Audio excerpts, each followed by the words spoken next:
So we're joined by Ravindra Mandalal, the Canada-based Guyanese cricket journalist, and he would have been part of the Guyana Chronicle and the Guyana Times for the last 15 years, covering cricket extensively in Guyana and now in Canada. Ravindra, thank you very much for joining us today.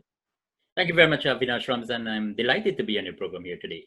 Well, we're talking about CPL, and that starts this week in Trinidad and Tobago, quite different from previous years where we had the crowds and all the hype around the tournament. The tournament now would be staged solely in Trinidad and Tobago, and because of coronavirus, no spectators are allowed in the venue. Quite a different tournament this year. Your thoughts on it so far?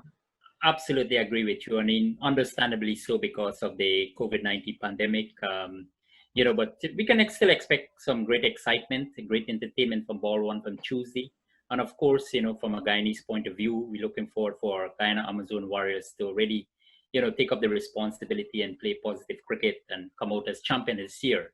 On Avinash, they went to finals on 5 occasions. I mean, I spoke to Guyana Jaguars captain Leon Johnson recently. He said that that's an achievement by itself, but they want to win the championship. And it's a great opportunity for them. We can all agree that there's a balanced team. There's a good combination of spin and pace. The batting department looks absolutely good with the experience Ross Taylor and other boys, Eti Moya, Rutherford, Puran, Brandon King. The batting lineup looks solid, and I'm sure the bowling will give them full support. But coming back to the players will be without fans this year. I don't think that will affect their motivation. They will be, looking forward to a keen tournament.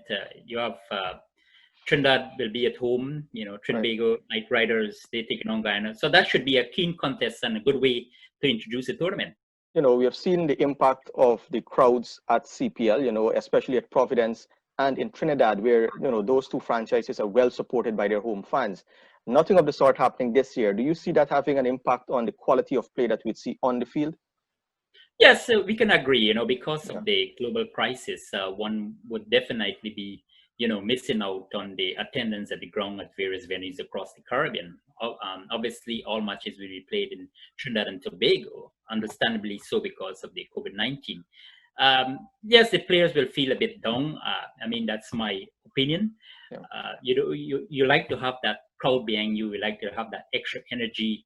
When you reflect on the past years of this competition, you could see the crowd, they're coming out in their numbers, they are very joyful, they're celebrating every boundary knock and that sort of thing. It is important that, you have the crowd, but because, unfortunately, the situation has been different this year, but hopefully things can be back to normal next year.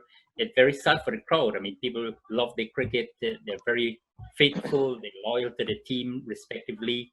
The Trinidad fans coming out in number, Guyana, and all the countries, all the territories have a big, huge fan base fan, I can tell you, So hopefully things will be okay next year. The World Health Organization working feverishly to curb or try to help the situation. So hopefully things will be back nicely next year. And of course, you're rooting for the Amazon Warriors to go all the way this year.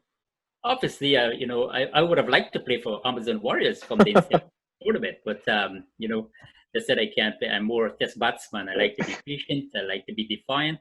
But you like the kind of flamboyance we have seen from some of our young, talented players like Etmaya, Rutherford. Rutherford and Avinash, before I go, I know made a big impact in the Global T20 at the inaugural stage in 2018. The only batsman to score a century, and that was a breathtaking century. So he's superb talent. We're looking forward for him to do something big for the Amazon Warriors this year. Of course, you have the Etimaya, Brandon King, Nicholas Puran, all these guys, playing together. And that will be very, very important for them to stick as a group and play and try to ultimately win the Caribbean Premier League that, the Guyanese fans are waiting for, because they have never went there. Then the bowling looks good as well. Then you have great all-rounders, Captain Chris Green, and I'm sure he's going to be very impactful with his off-spin. And then he has South African leg spinner Imran Tahir, who was very great last year. So the bowling looks superb, and I'm sure that we can have a great tournament coming from Tuesday.